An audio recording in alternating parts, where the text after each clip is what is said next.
Udah makan? Belum. Kenapa belum makan?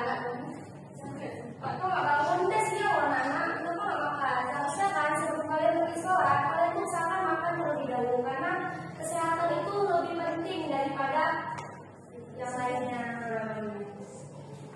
Jadi usahakan ya kalau sebelum melakukan kalau olahraga kalian makan lebih dahulu. Maksudnya nggak mesti makan yang terlalu berat. Kalau kalian belum ada orang mau masak nasi, kalian makan aja roti. Jangan sampai kosong untuk kalian. Baik, sebelum melakukan pembelajaran, ibu diharapkan kelas memimpin doa terlebih dahulu.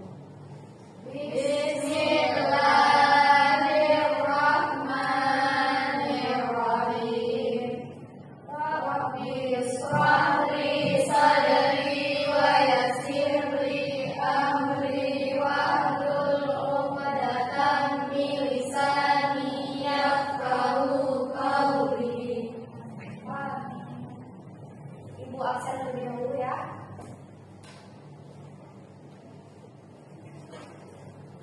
Banti Aziza, hadir Ibu Sinjaulia, Ibu Cusara, hadir Ibu Nadila, hadir Ibu Fatimah Zahra, hadir Ibu Kalisna, hadir Ibu Suci Fadila, hadir Ibu Kamalia, hadir Ibu Reza, hadir Ibu. Ini kenapa Reza nih? Dia memang selalu hadir dan 2 kali pertemuan nih pelajaran ibu yang ada datang. Minggu lalu dia udah Dia ini alasannya sakit. Minggu yang sebelumnya juga dia alasannya sakit. Itu memang dia sakit atau gimana? Iya Bu, dia emang sakit-sakitan. Oh, sakit apa dia bilang? Nggak tahu Bu, tapi dia sering sakit-sakit Bu. Kalian ya sebagai kawan kelas kalian harus tahu kenapa dia nggak datang. Masa dia terus-menerus hadir? Kalian ya sebagai kawan kelas kalian harus tahu kenapa dia nggak datang.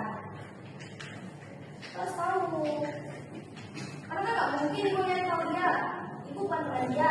Aku tahu dia di kelas doang. Masuk. Kok telat? Siapa yang minum namanya? Dia itu. Kok telat kamu kenapa? Saja tempat tadi. Oh, seharusnya kan sebelum kan tadi kamu ke bawah sebelum ibu masuk ya. Contoh seperti tadi lah. Kalau dia izin tadi, dia lapar, ibu masih izinkan karena dia sakit perut. Itu udah minggu lalu juga dia izin sakit perut. Ibu izinkan. Reza, tolong kamu perhatikan ibu. Perhatikan saya. Kamu dengar apa yang saya bilang, nak? Ya, Bu. Dah, duduk. Itu makanan simpan dulu, nanti pas saya keluar makan. Baik, Bu. Makan, Bu. Baik, berarti nggak ada cuma si Reza ya?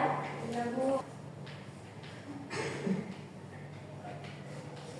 Baik, ada yang ingat tidak minggu lalu kita belajar tentang materi apa? Ada Ibu.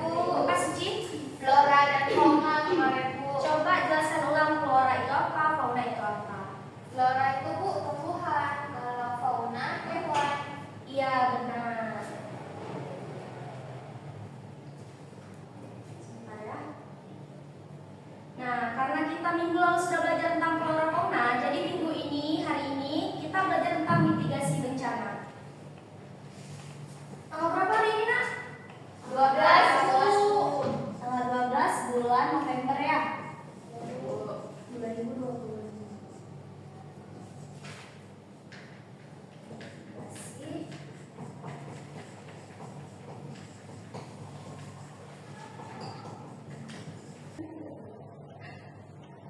Julian, ini spidol udah habis. Nanti kamu mau ngisi ke kantor ya? Baik, Ibu.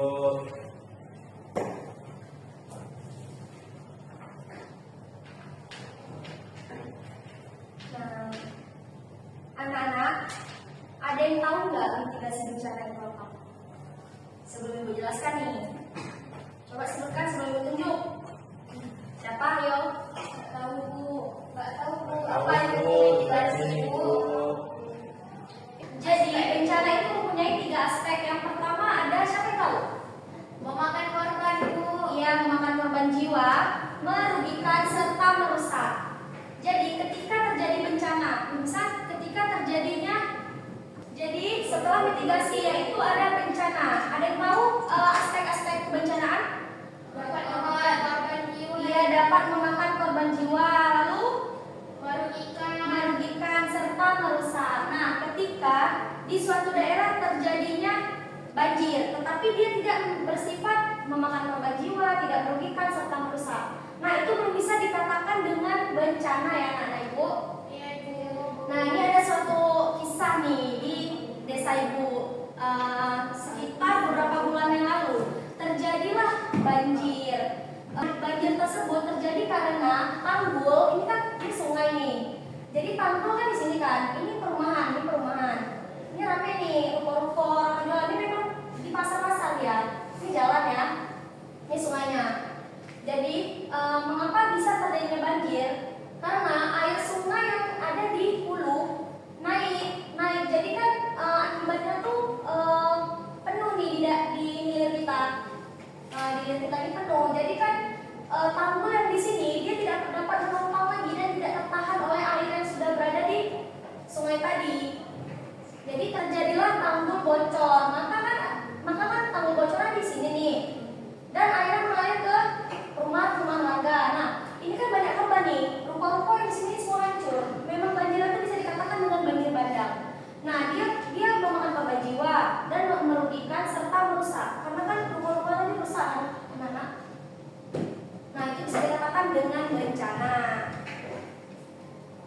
Sudah paham? Sudah ya, Ibu.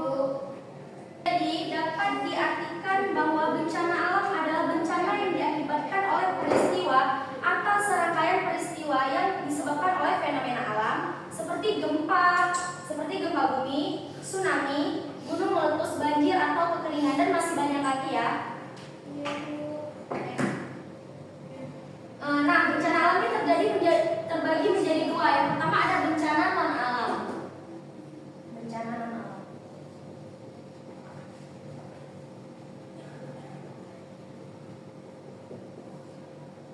Ada yang tahu tidak apa itu bencana non alam? Contohnya? Tahu. Iya benar Aziza.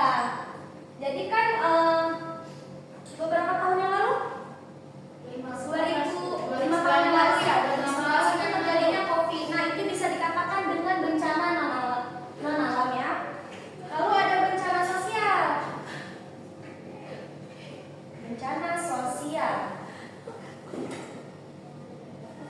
Nah, bencana sosial ini diakibatkan oleh segerombolan masyarakat akibat daripada konflik yang tidak diterima oleh masyarakat tersebut. Contohnya seperti kan 2 bulan lalu ada demo kan di DPR. Nah, itu bisa dikatakan dengan bencana sosial ya. Kalau konflik Gaza sampai Israel, Ibu. Apa tadi Aziza? Kalau misalnya contohnya konflik antara Gaza dan Israel, apa itu bencana sosial? Iya, bagus pertanyaan kamu. Itu bisa dikatakan dengan bencana sosial karena kan itu konflik ya. Tapi alhamdulillah sekali Aziza, karena kan Palestina sudah tidak terlalu dijajah oleh Israel ya. Dijajah. Lalu lanjut, ada 3 jenis bencana alam. Ada yang bisa sebutkan? Atau mau ibu tunjuk? Bencana nggak tahu apa itu. Bencana alam geologis yang pertama. Lalu yang kedua ada bencana alam klimatologis, dan yang ketiga ada bencana ekstraterestrial. Nah, bencana alam geologis terjadi sebagai akibat dari tektonik bumi yang berpotensi merusak lingkungan alam, dapat menyebabkan kehilangan nyawa serta kerusakan harta benda. Nah, contohnya itu gempa bumi. Kalian pernah merasakan gempa bumi kan? Pernah. Tetapi semasa ibu hidup ya, ibu pernah merasakan gempa bumi yang sangat dahsyat itu di tahun 2004. Itu kan mau terjadinya tsunami di Banda Aceh. Nah, itu di masa itu ibu merasakan gempa yang sangat dahsyat. Lalu itu di tanggal 3 November. Nah, itu udah terjadi gempa. Dia masih gempa biasa, cuman ketika di tanggal 26 Desember ya. Nah, itu di tanggal 26 Desember terjadinya tsunami. Pertama kan sebelum terjadi tsunami itu terjadi gempa dulu ya. Gempa dulu. Nah, itu ibu merasakan sangat dahsyat gempa, guncangannya itu sangat kayak memang bangunan-bangunan itu banyak yang runtuh. Terus sangat merugikan, banyak korban jiwa. Agak lain. Tapi alhamdulillahnya di masa itu ibu masih sehat walafiat sampai sekarang.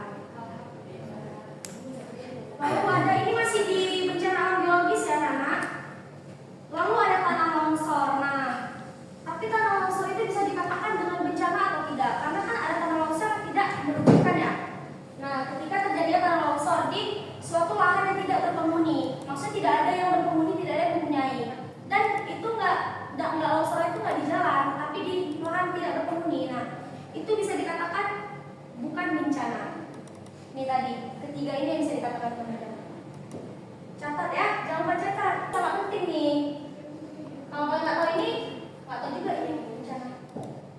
Nanti jangan banjir biasa kalian bilang itu bencana itu bukan. Lalu ada tsunami. Nah, seperti yang Ibu jelaskan tadi, tsunami itu sudah pasti bisa disebut dengan bencana. Memang bisa, karena memang bencana tsunami itu banyak korban jiwa. Di tahun 2000 itu bisa dikatakan bencana. Di tahun 2004 itu terjadi tsunami di Banda Aceh. Tanggal berapa yang tahu? Tanggal 26 Desember. Iya benar, Suci dan Sarah. Di tanggal 26 Desember itu terjadinya tsunami yang sangat dahsyat di Banda Aceh. Tsunami tadi ya. Jadi kan di tahun 2004 telah terjadinya tsunami yang sangat dahsyat di Banda Aceh. Ada yang tahu nggak tanggal berapa, bulan berapa? Tanggal 6 Bulan bulan benar kan? Kalian ada sudah lahir? Tapi kamu memang di Banda ya? Enggak. Oke. Nah, setelah terjadinya tsunami di Banda Aceh yang sangat dahsyat, itu banyak sekali ya korban jiwa. Setelah terjadinya tsunami di tanggal 26 Desember tahun 2004, itu banyak sekali mayat-mayat berserakan di jalan-jalan.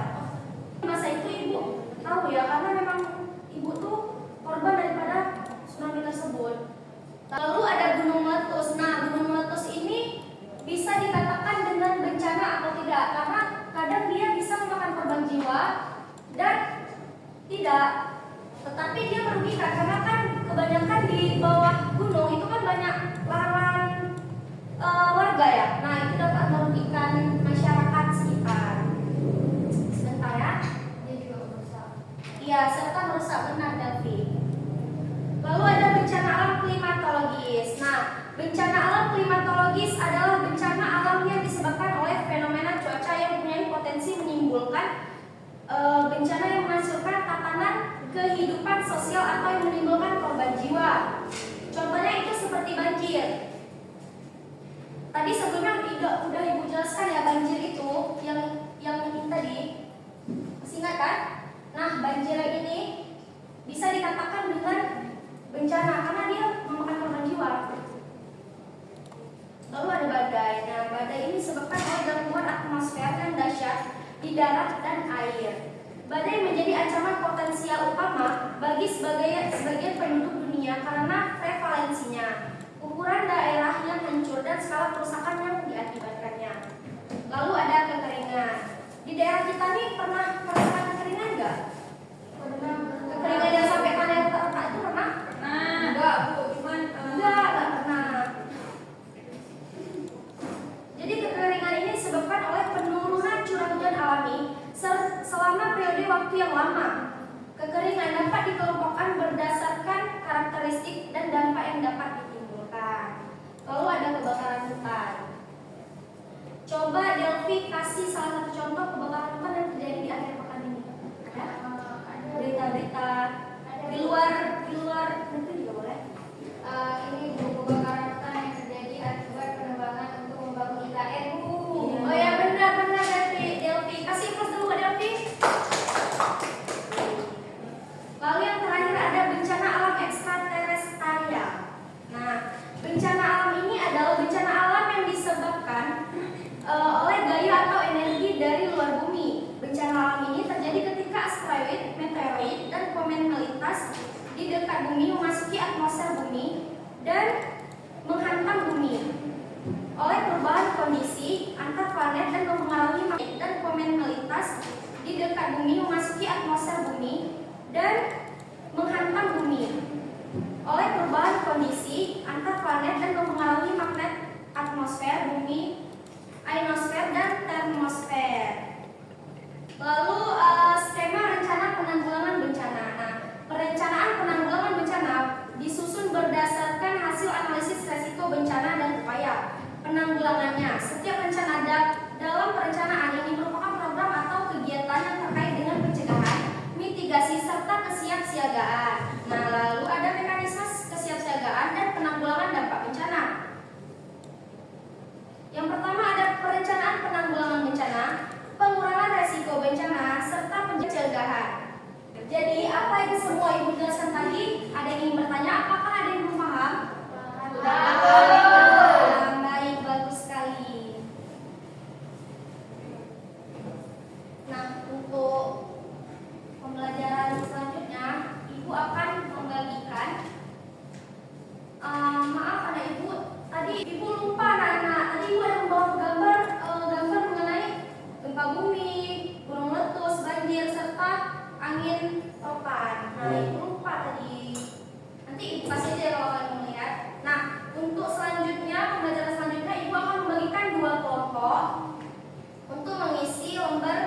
terus? Silakan.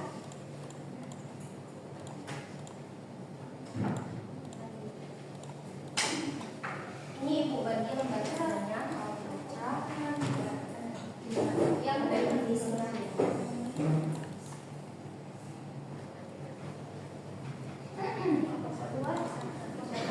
Diskusi ya semuanya. Ibu akan mengasih waktu kalian 5 menit untuk mendiskusikan lembar jawaban tersebut. Ibu, ini Bu, yang dipresentasikan sesuai dengan kelompok atau gimana Ibu? Bagaimana Uci? Yang dipresentasikan sesuai dengan nama kelompok atau gimana? Oh, sini.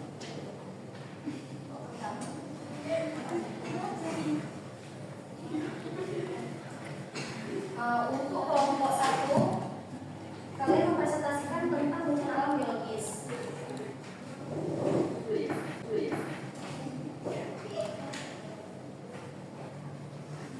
Untuk yang kelompok 2, Iya, bencana apa Ibu?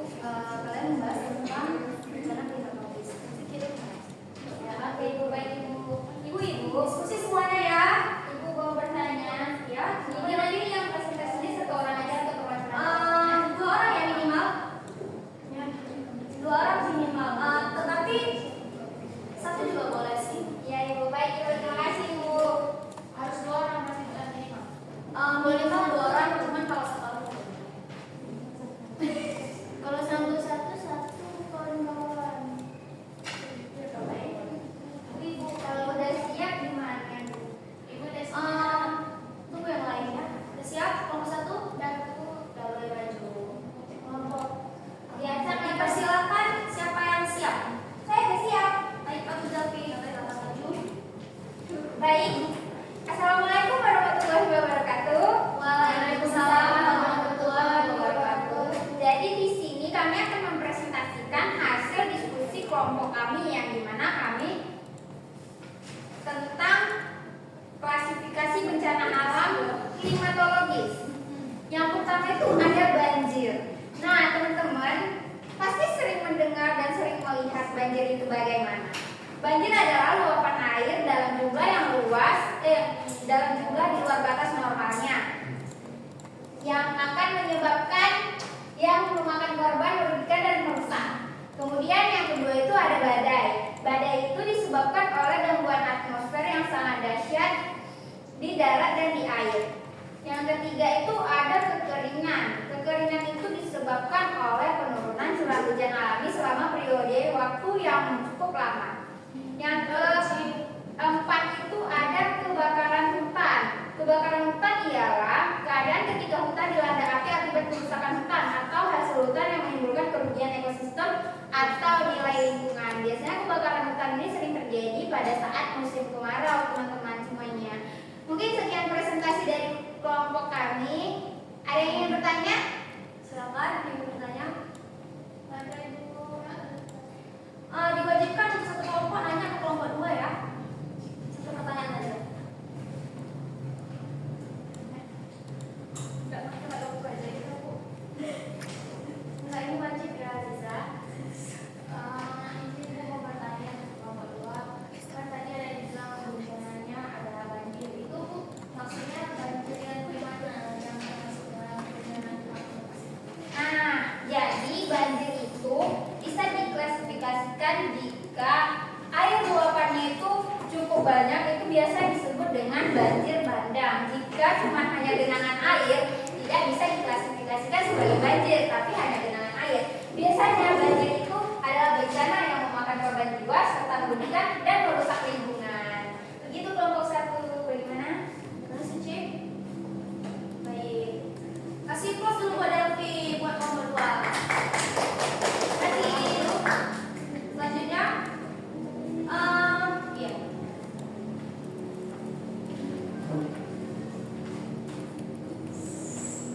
Selamat siang teman-teman. Selanjutnya kami dari kelompok 2 mau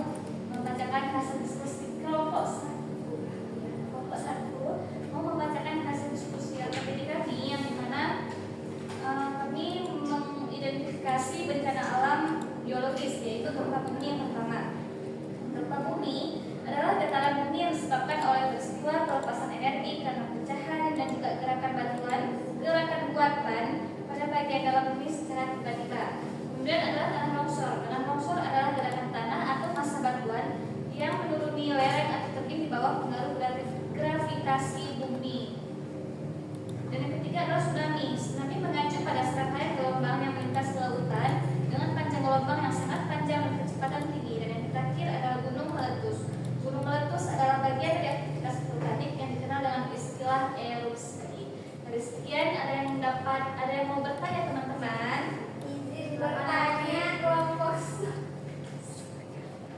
Silakan Delvi. Jadi tadi ada disebutkan bencana gunung api.